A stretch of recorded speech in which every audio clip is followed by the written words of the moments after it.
The Federalist Papers number 32. The same subject continued. Concerning the general power of taxation. From the Daily Advertiser. Thursday, January 3, 1788. Hamilton. To the people of the state of New York. Although I am of opinion that there would be no real danger of the consequences which seem to be apprehended to the state governments from a power in the Union to control them in the levies of money, because I am persuaded that the sense of the people, the extreme hazard of provoking the resentments of the state governments, and a conviction of the utility and necessity of local administrations for local purposes, would be a complete barrier against the oppressive use of such a power, yet I am willing here to allow, in its full extent, the justness of the reasoning which requires that the individual states should possess an independent and uncontrollable authority to raise their own revenues for the supply of their own wants.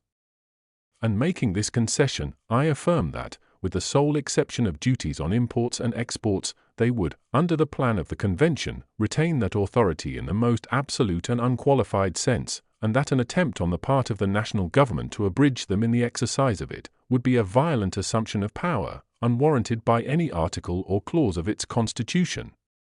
An entire consolidation of the states into one complete national sovereignty would imply an entire subordination of the parts, and whatever powers might remain in them would be altogether dependent on the general will.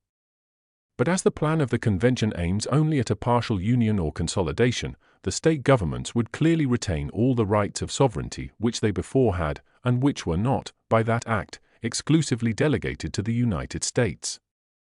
This exclusive delegation, or rather this alienation, of state sovereignty would only exist in three cases: where the Constitution in express terms granted an exclusive authority to the Union, where it granted in one instance an authority to the Union, and in another prohibited the states from exercising the like authority, and where it granted an authority to the Union, to which a similar authority in the states would be absolutely and totally contradictory and repugnant. I use these terms to distinguish this last case from another which might appear to resemble it, but which would, in fact, be essentially different. I mean where the exercise of a concurrent jurisdiction might be productive of occasional interferences in the policy of any branch of administration, but would not imply any direct contradiction or repugnancy in point of constitutional authority.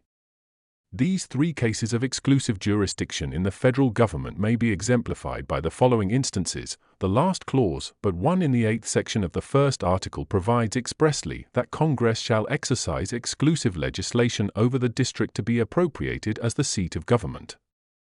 This answers to the first case.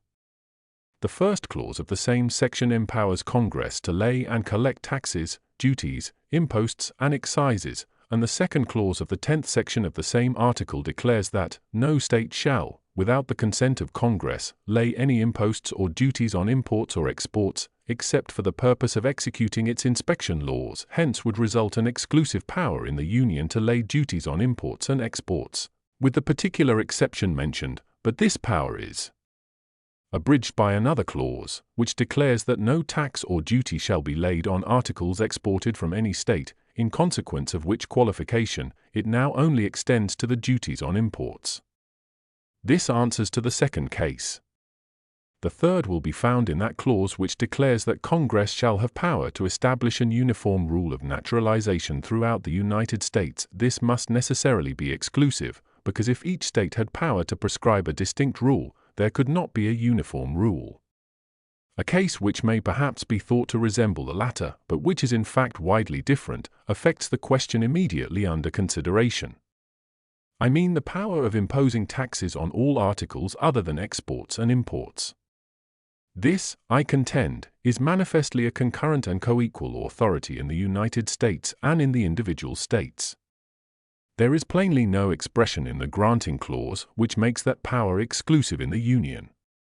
There is no independent clause or sentence which prohibits the states from exercising it.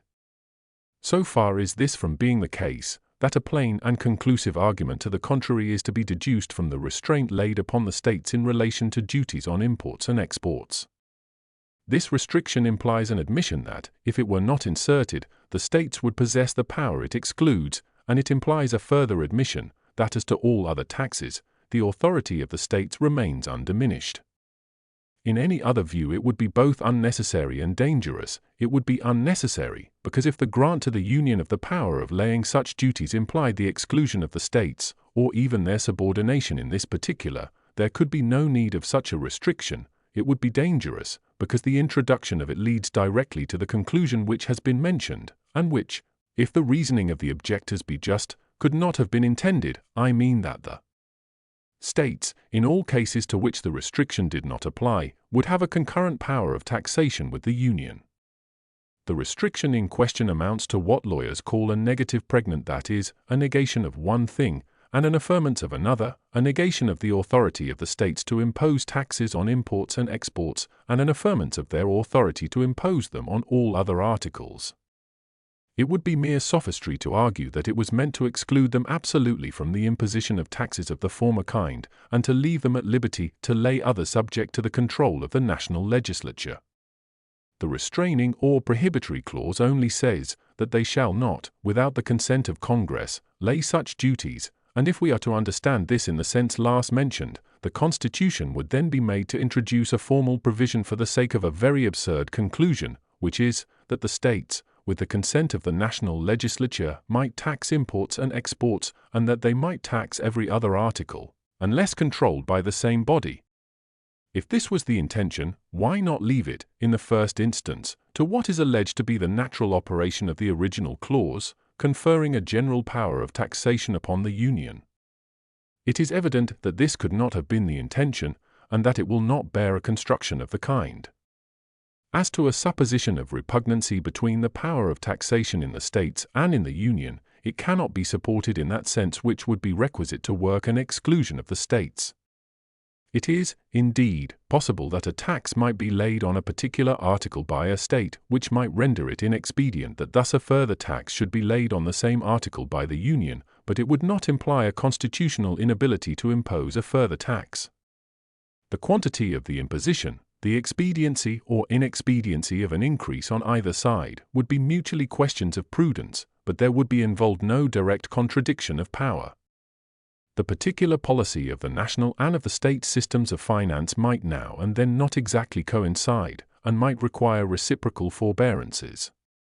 It is not, however, a mere possibility of inconvenience in the exercise of powers, but an immediate constitutional repugnancy that can by implication alienate and extinguish a pre-existing right of sovereignty. The necessity of a concurrent jurisdiction in certain cases results from the division of the sovereign power, and the rule that all authorities, of which the states are not explicitly divested in favor of the Union, remain with them in full vigor, is not a theoretical consequence of that division, but is clearly admitted by the whole tenor of the instrument which contains the articles of the proposed Constitution. We there find that, notwithstanding the affirmative grants of general authorities, there has been the most pointed care in those cases where it was deemed improper that the like authorities should reside in the states, to insert negative clauses prohibiting the exercise of them by the states. The 10th section of the first article consists altogether of such provisions. This circumstance is a clear indication of the sense of the Convention, and furnishes a rule of interpretation out of the body of the Act, which justifies the position I have advanced and refutes every hypothesis to the contrary. Publius.